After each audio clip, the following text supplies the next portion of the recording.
नमस्कार दोस्तों, चैनल में आपका स्वागत है। आज हम बात करेंगे साइकोलॉजी से संबंधित कुछ महत्वपूर्ण प्रश्नों के बारे में, जो कि एग्जाम की दृष्टि से काफ़ी महत्वपूर्ण है। यदि आप चैनल पर नए हो तो चैनल को सब्सक्राइब जरूर करें। इसके पास वाले बेल आइकन पर प्रेस करें ताकि सबसे पहले वीडियो का अपडेट आप तक पहुंच जाए। चलिए तो आगे बढ़ते हैं पहले क्वेश्चन की ओर।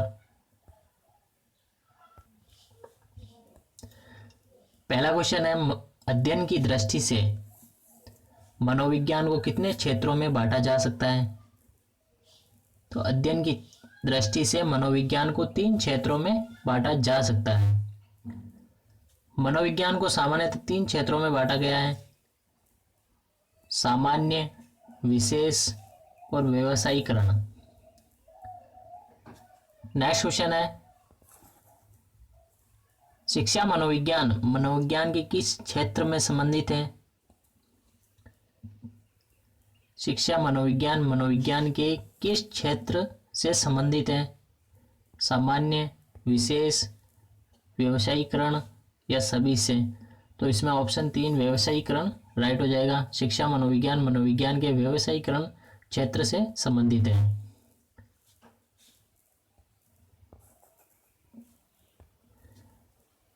शिक्षा मनोविज्ञान, व्यवसायिक मनोविज्ञान, निदानात्मक मनोदिशा प्रबंध और उपचारात्मक मनोविज्ञान और अभियांत्रिकी मनोविज्ञान व्यवसायीकरण क्षेत्र से संबंधित है।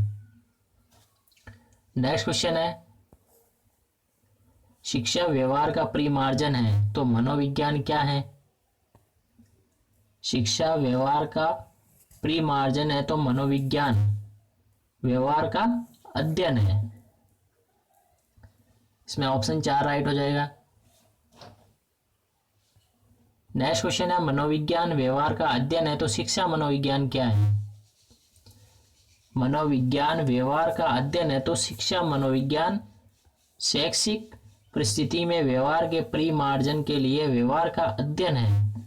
तो ऑप्शन 3 इसमें राइट हो जाएगा। शिक्षा मनोविज्ञान मानवीय व्यवहार का शैक्षिक परिस्थिति में अध्ययन करता है। ये स्किनर ने कहा है दोस्तों। स्किनर ने कहा है कि शिक्षा मनोविज्ञान मानवीय व्यवहार का शैक्षिक परिस्थिति में अध्ययन करता है।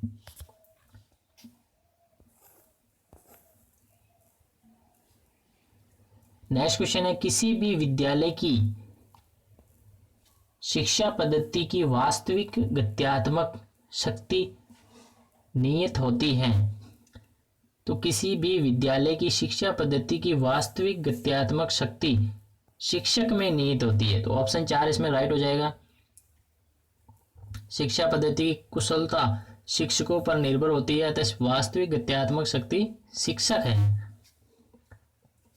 नेक्स्ट क्वेश्चन है, स्व प्रेम को फ्राइड ने क्या नाम दिया? तो स्व प्रेम को फ्राइड ने नार्सिसिज्म नाम दिया।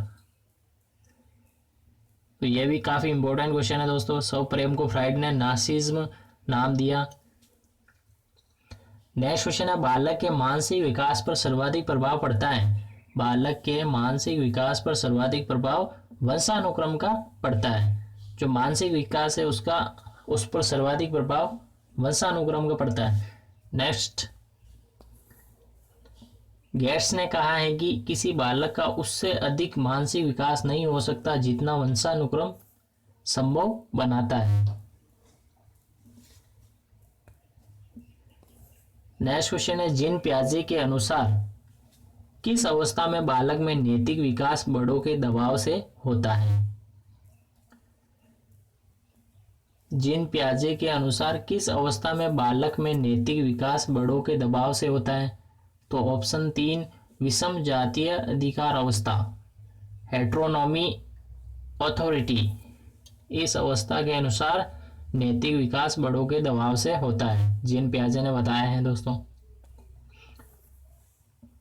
व्याख्या देख लेते हैं। जीन पियाजे ने नैतिक विकास का अध्ययन बालकों से साक्षात्कार कर किया। साक्षात्कार के आधार पर नैतिक विकास की 4 अवस्थाएं बताई। अनियमित अवस्था, विषम जातीय अवस्था, विषम जातीय परस्परता अवस्था और स्वशासित अवस्था। विषम जातीय अधिकार अवस्था में नैतिक विकास बड़ों के दबाव में होता है। जो विषम जातीय अधिकार अवस्था है, इसमें नैतिक विकास बड़ों के दबाव में होता है।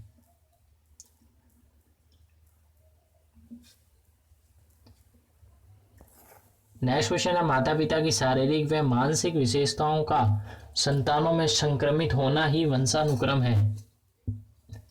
यह कथन किसका है? माता पिता की शारीरिक व मानसिक विशेषताओं का संतानों में संक्रमित होना ही वंशानुक्रम है। ये जेम्स ड्रेवर ने कहा था।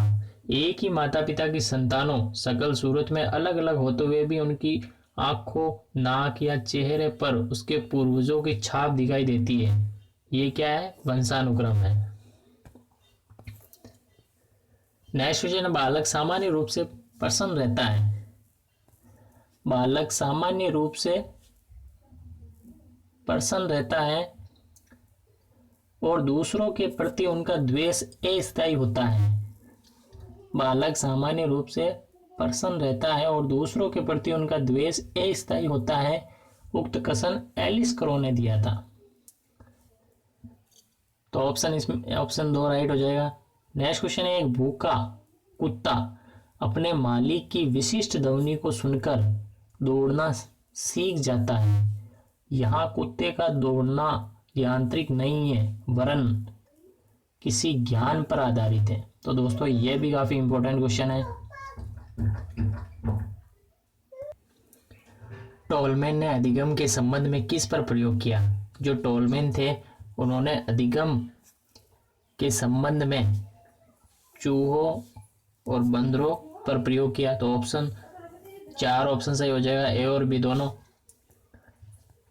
टोलमैन ने संकेत पूर्णाकार सिद्धांत के अनुसार अधिगम संबंध हेतु चूहों एवं बंदरों पर प्रयोग किए एवं सिद्ध किया कि व्यवहार पर्यावरणीय उद्दीपकों से अभिप्रेरित होता है।